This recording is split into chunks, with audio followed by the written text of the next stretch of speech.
webinar with conductor and author Lev Parikian. Welcome, Lev. It's lovely to have you here. Hello. Tell us a bit about your journey to becoming a conductor. Studied at the Royal Academy of Music and then freelanced as a timpanist and percussionist on the scene for about 10, 12 years. And I was always sitting at the back of the orchestra, thinking about conducting and looking at other conductors and learning from them, occasionally, you know, as we all do, criticising them and wondering what the hell they were doing, and knowing that I could do better. And then I did put on a few concerts myself with a contemporary group that I formed at college, and realised how blooming hard it is and how very difficult it is to do it, to get the musicians to do what you want to do, what the, you know, your genius ideas in your head. But I think I got the bug. I got the bug and decided that I wanted to at least try it. It's not that I didn't enjoy playing. I didn't enjoy the lugging around with the instruments that came with being a percussionist. But I enjoyed playing in orchestras. It's a magnificent thing to be part of. But I didn't want to get to the stage where I am now, or a bit later, still looking at the conductors at the front of the orchestra and going, "Oh, could have been me." So I had the opportunity. I was very lucky to have the opportunity to study firstly with George Hurst, who was a legendary conducting teacher in this country, and before him with a couple of other teachers, Michael Rose and David Parry, both of whom were incredibly helped in various ways and supported, and as was George. And it was at the time of a lot of British conductors had discovered the teaching of Ilya Musin in St. Petersburg. He'd come to do some master classes here, and it was all opening up for him. And I got the opportunity to go and study in his class. And it was very near the end of his life. He was in his early 90s, and he very sadly died the year after I was there. But he still had incredible vigor and an extraordinary ability to communicate what it is that a conductor does and how we do it. So you went to St. Petersburg to do that? I went to St. Petersburg. I was there on and off for most of a year. I actually came back and did some playing in the middle to get some money to go back again for the second part of the year. And he actually was not always there. He wasn't in good health, but when he was there, it was inspiring, and I benefited from the general vibe there as well, and from teaching from his assistants and learning the Musin method. Yeah. And I came back and launched myself as a conductor and managed to remain more or less in kind of what we call work ever since then, since the last years or so. It's a very nebulous thing though, isn't it? When a great conductor conducts, you know they're a great conductor. You just know. And yet everyone else, you're sort of thinking, really? And you must fit, I mean, I don't know whether you're a great conductor or when you're one of the most normal ones, or I don't know. I doubt it very much. Do you worry what the orchestra's thinking of you when you conduct? If you worry too much about it, that's a sure sign, a sure route to madness, I think. And I think there's also, it's a very complex relationship between an orchestra and a conductor, because I mean, I know you're a player and we get on very well, but I don't really know what you think of my conducting. I think you might have seen it or played for it once or twice. I'll think about it later. But I think the orchestra as a group is a different thing from talking to individual players. And I think also what audiences look for in a conductor is slightly different from what players look for in a conductor. And some players will say, we don't need a conductor. Let's get on with it. Don't get in the way. I have some sympathy with this point of view. Because orchestras of whatever level, even the low, George Hurst used to call the lower Slavovian Philharmonic, not the they're capable of amazing things without conductors.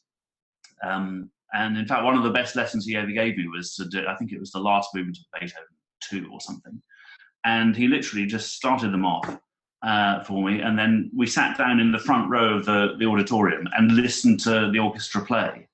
And at the end of it, he said, "Okay, so your job is to see what you can add to that, because you can hear it." Yeah.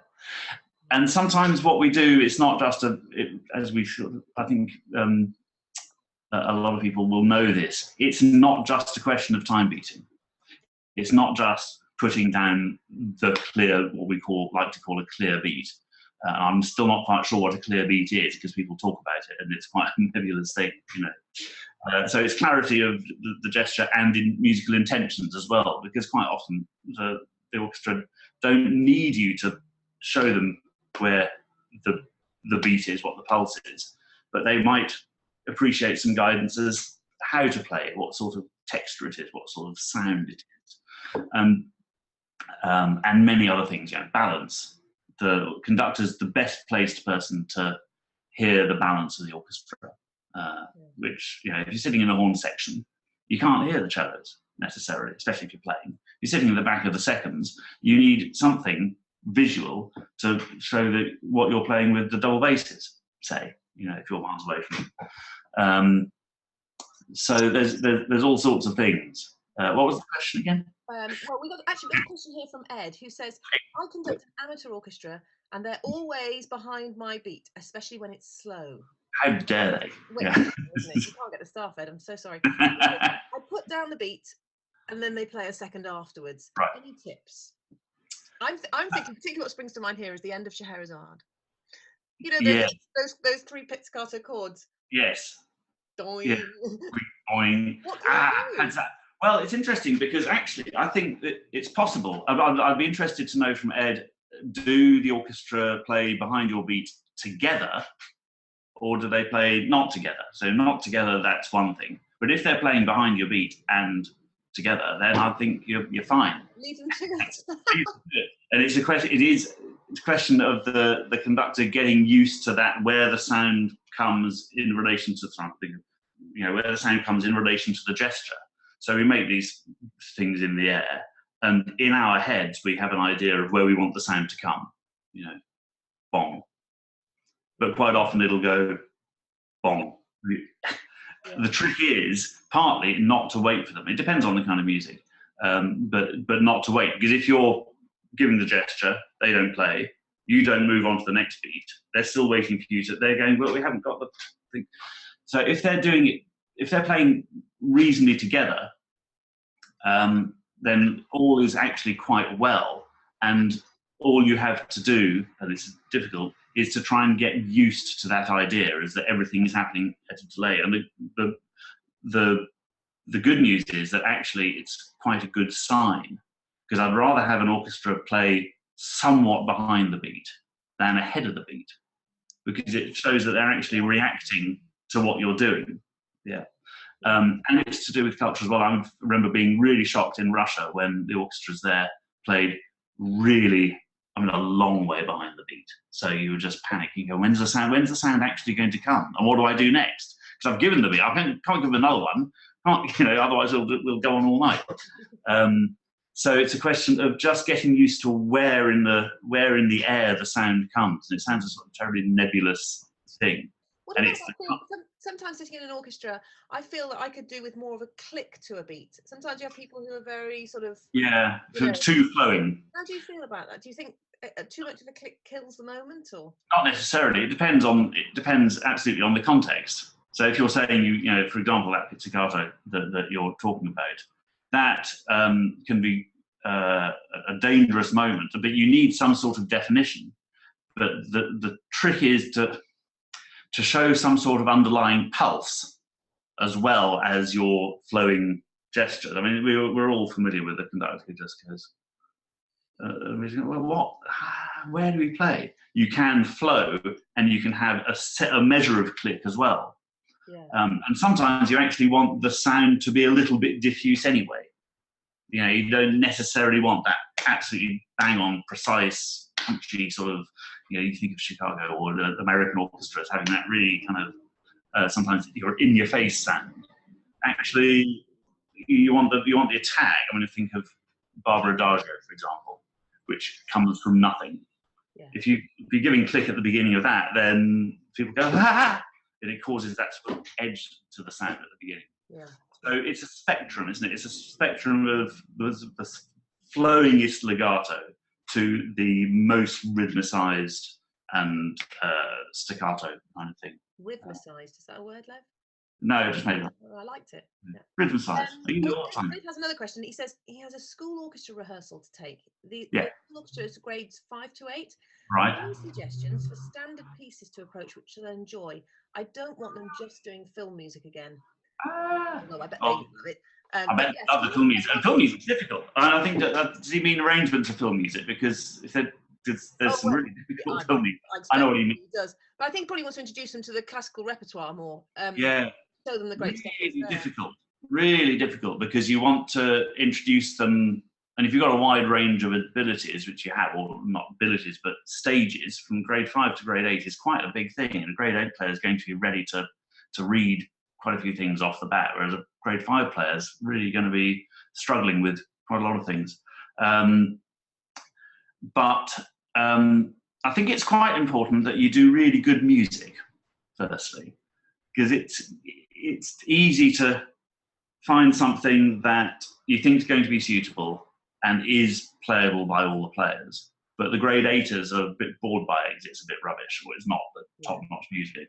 And the grade 5ers are going, oh, you know, and the grade 8ers are sitting there twiddling their thumbs, which spreads through an orchestra. That kind of, you want to keep them on their toes. I'm terrible at this, because I always program things that are far too difficult for whatever group I'm conducting. It's like, there, we'll do it. We'll do it. We'll be fine. Great. It'll be fine. It's great. You'll get over it. Just busk. But I do think it's a good idea to stretch them, and the lower end ones will find themselves doing things that they didn't think they were capable of and being swept along.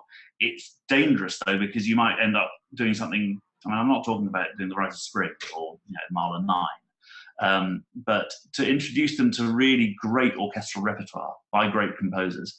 I'm trying to think things like Beethoven Symphony is a good idea.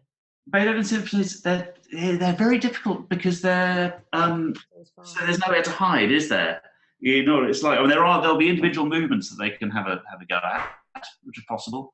I don't know. What about the odd Dvorak Slavonic dance, for example? Little short pieces which have a real sense of style, and something that they can get their teeth into without being overwhelmed by a quarter of an hour's worth of music. Yeah. Other suites, the Bizet Carmen suite, I think, if you've got, there'll be difficulties in there for individual players. And it does depend if you've got the odd individual player who is able to take on a difficult solo or something that's a bit more nerve-wracking. Yeah. But, and the Arlésienne suites, I think both of those could be doable. You just have to explore them. Yeah. What else? There's Sibelius Corellius suite. I think that's got some. Again, everything's going to have tricky moments. Yeah, everything's. Of course, one could always slightly rearrange it. It is possible to. Yeah. Problem with somebody really not managing. Yeah, of course. Yeah. I got played than not at all. Yeah, exactly. I think I remember doing this with a youth orchestra. I can't remember exactly when it was, but one of the string tutors said to me, "It's just really important that they play good music, even if it's beyond them," which I thought was a good way of looking at it, rather than going, "Oh, they can't play that, they can't play that, they can't play that, it's too difficult." You think, what is great music? What are they going to fall in love with and remember 20 years down the line? Oh, we played Dvorak 8, we couldn't play it, but we played it, Yeah. Kind of, so we've got a question here from Julie, who says, right. I'd like to be a conductor, but should I go to college on an instrument first? I play the violin, she says. She plays the violin? Yeah. Oh, crikey. Yes, I think, but it depends. Difficult one. I think it would be very good to learn as much as you can about all music before embarking on any kind of conducting thing. You have to do it sometime, and so on the one hand there's that, you've got to learn as much as you can. On the other hand, start as early as you can and do as much as you can of conducting. Yeah. So going to college as an instrumentalist, I think, will be very good for general overall musical education. I think that's a given. Yeah. But depending on strengths in other areas, I wonder whether if she's not looking to pursue a career as an instrumentalist, whether it might be equally good to find a university, or try and find a university that has a thriving music scene, so that she can get a lot of playing, immerse herself in music, as well as doing some other subject. I don't know. I think one slightly needs to know a little bit more about the background. Yeah, and also, as in a university, you may actually find more willing people to come and just play through stuff if you're having a go at conducting than absolutely where they're busier, maybe. Yeah, I think her other question that she sent to me was about putting together, getting practice with an orchestra. That's right. How do I practice on an orchestra? She asked. Really hard. I mean, you violinists, you've got it easy. You have an instrument, and you can practice to your heart's content, can't you? I mean, what do you do? 12, 13 hours a day these days? Is it? At least every day of the year, including Christmas.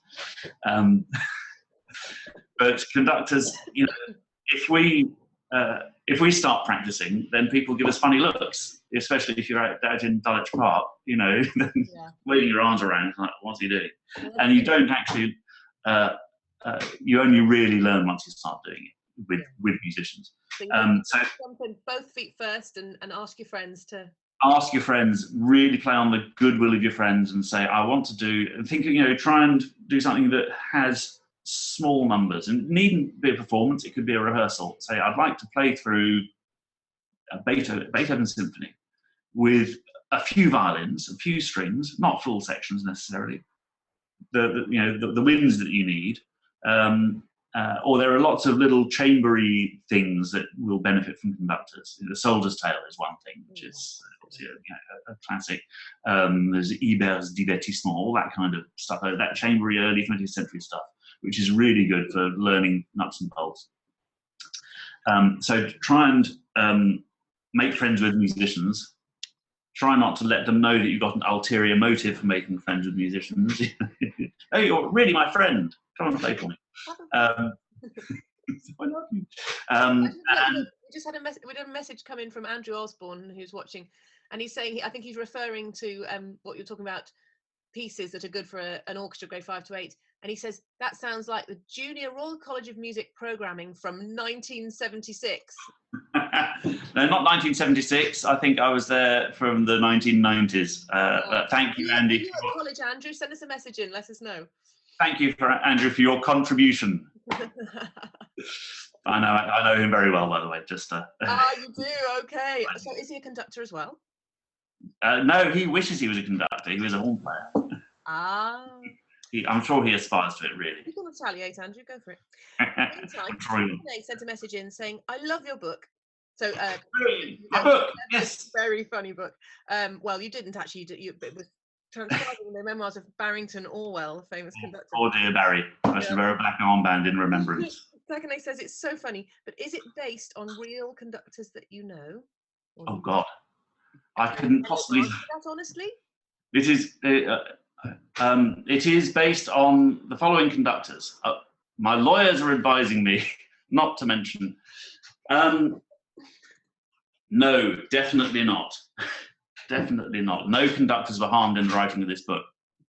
But I couldn't possibly mention any by name.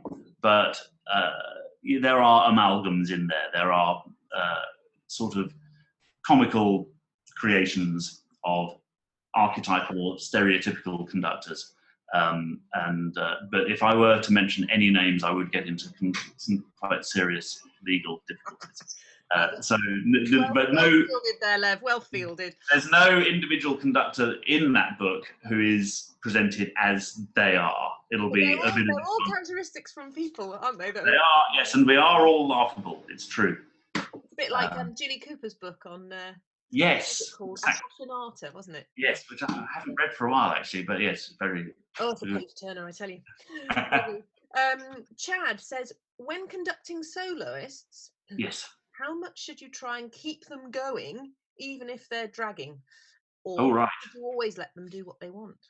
Always let them do what they want. They are, I would imagine. Depends on the soloist. Yeah, that's another quite complex thing. I think the thing to remember with the soloists is, and I did write about this in my book, please buy my book, is that playing a concerto, and you've played concerto, hasn't you? I'm sure. No, only when I have to. Yeah.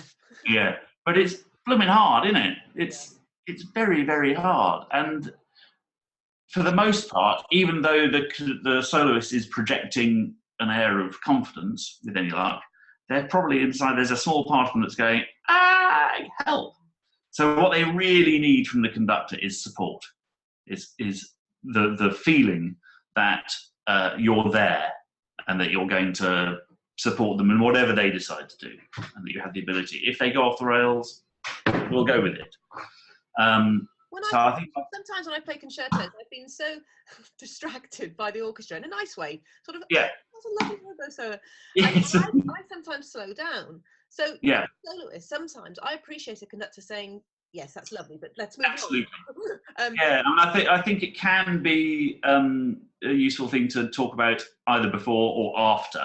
You know, saying, just when we did you mean to slow down there? Did you mean to rush horrendously at that point? You know, and if you got the right soloist, then they'll say, oh God, yes, really sorry, I'll remember. Or, you know, actually no, I believe that he meant to write an accelerando there, and I'll do it. You know, yeah. So it's and sometimes it's important to remember that the soloist might be dragging because they're waiting for you to catch up. You know, that they're trying to be collaborative. They're trying to go with the flow, and you're doing something as a conductor that's making them go, oh okay, we're going to do this. Waiting for everybody. Everyone's being it becomes this very, very British politeness thing. No, after you. No, after you. No, after you. After you. So I think you need to be.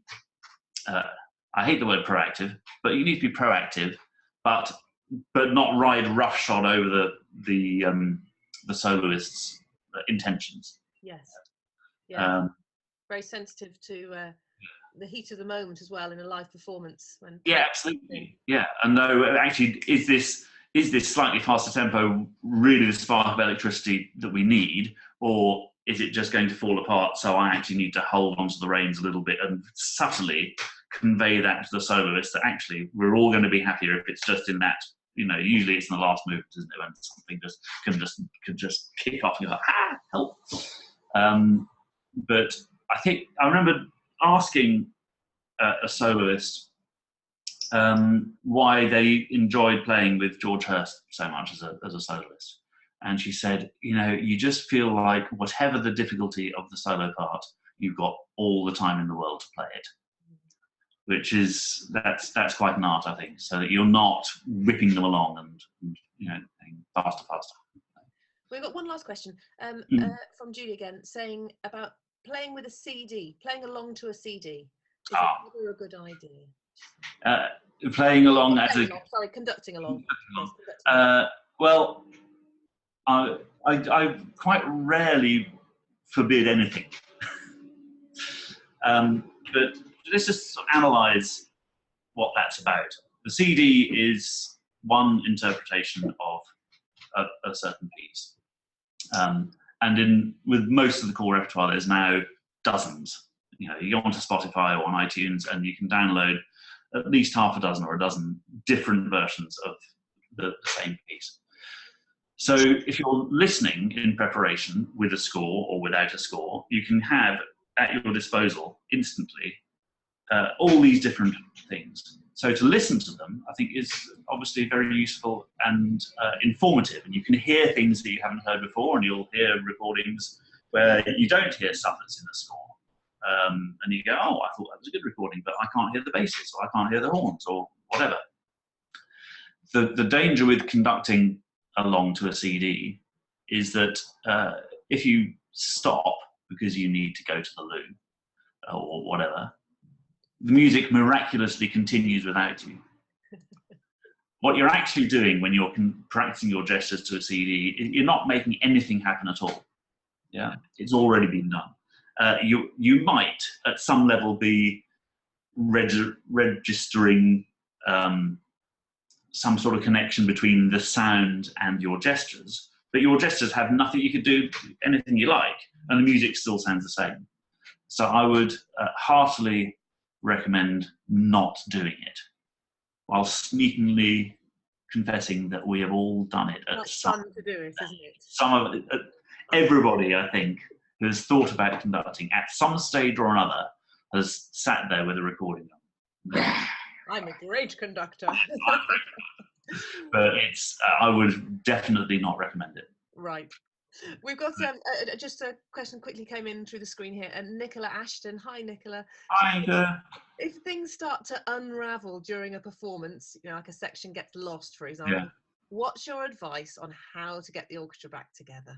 Oh, well, it never happens. It never, ever happens to anybody. And it definitely never happens to me. But I think thrashing is a very bad thing. Thrashing is yes. I mean, quite often the thing, the thing to do. So if things are unraveling, it'll be a couple of reasons. Sometimes it's because the music's very, very hard. Sometimes it's actually because the players have got through a hard bit and actually on quite an easy bit, but because of the constant, they've got, it's like getting through a tricky bit of driving and then just crashing into a lamppost on a straight bit of road, because your concentration goes. And I think this does happen more with amateur musicians than with professionals. And I think you'll know that sometimes your concentration goes for whatever reasons, doesn't it? In the profession, it can easily, from tiredness or whatever. So if it's because the music's really difficult, then you have to try and bring it back together with, as you say, not thrashing, calmer, more centered gestures, more grounded gestures to go, here we are, it's okay, let's not get past. By bringing in a particular person at a particular point, like a very loud trumpet entry? Sometimes it can be just, as you say, knowing that there's a gathering point in a bar or two, and everybody, here it is. But yes, the thrashing, the continual thrashing can be very counterproductive and make it worse, because generally you make jerkier gestures when you're panicking, and that will pass it on to whichever few of the musicians are still watching you. I actually played the conductor once who used to say to us in the rehearsals, it'll probably go wrong here. And if it does, remember that at letter F, we'll all join in together again. I thought, was, all bases. There's various landmarks that you sort of cling on to as musicians. Yeah. So I think the old adage from Dad's Army was, don't panic. When all others are around you are losing their heads, you've got to keep yours. That's part of the job. And also there is a slight, you mustn't be, even if you're panicking inside, you mustn't be seen to be panicking. Yeah. You know what I mean? So you just keep calm and focus the beat more if you can. Yeah? Concentrate on that aspect of it and communicating with key players, as you say. We've got trumpet cue coming up, or the basses very often are the key to it, aren't they? If they're on a downbeat. The danger is if the music's about to get more chaotic and it's already gone wrong, then help. So I have to ask the final question. At what point do you stop the performance? Oh God. Have you ever had to do that? Have you ever thought this is beyond redemption? Fingers crossed, touch wood. Have I done that? Once or twice, I think I have had to say, stop, really sorry. And both times, I think, it was my fault. Of course it was. Really? Yeah, I know. Key soloist, there was once when I didn't give clarinet soloist time to change from B flat to A or the other way around. Yeah. And so I gave the downbeat and they weren't there and the accompaniment played. And I went, so I just, it's not fair.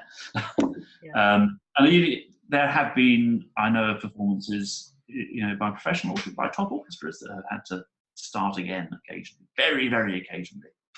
Yeah.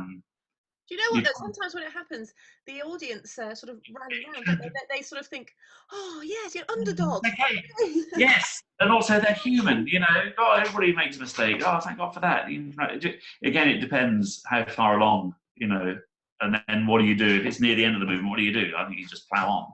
But if you start a movement and half the orchestra plays in 2 and the rest of the orchestra plays in 4, then you go, Come on, chaps, let's do it again. So all we've really got time for at the moment, and Andrew Osborne sends in a last comment that says he was playing in your concert that stopped. Fairy's Kiss, he says. Hey, which one was it? Andrew Osborne says he was playing in it. He remembers it. Obviously making Who let him in? He made it too well. It's exactly right. He's got a long memory. Thank you so much, Lev, for today. And thank you very much for everybody who's joined us. If you'd like to buy Lev's book, it is hilariously funny, Waving Not Drowning, and the website is wavingnotdrowningbook.com, I think. .com. Or look me up on Twitter at Lev Parikian. That'll find it. But it sounds like it's all people I know already anyway. So, and good luck to all the people who sent things in about conducting. Don't be scared by it. It's a wonderful, if ridiculous, way of making a living. And just go out and do it. Thanks very much, Lev. Bye. Thank you, Jill. Bye.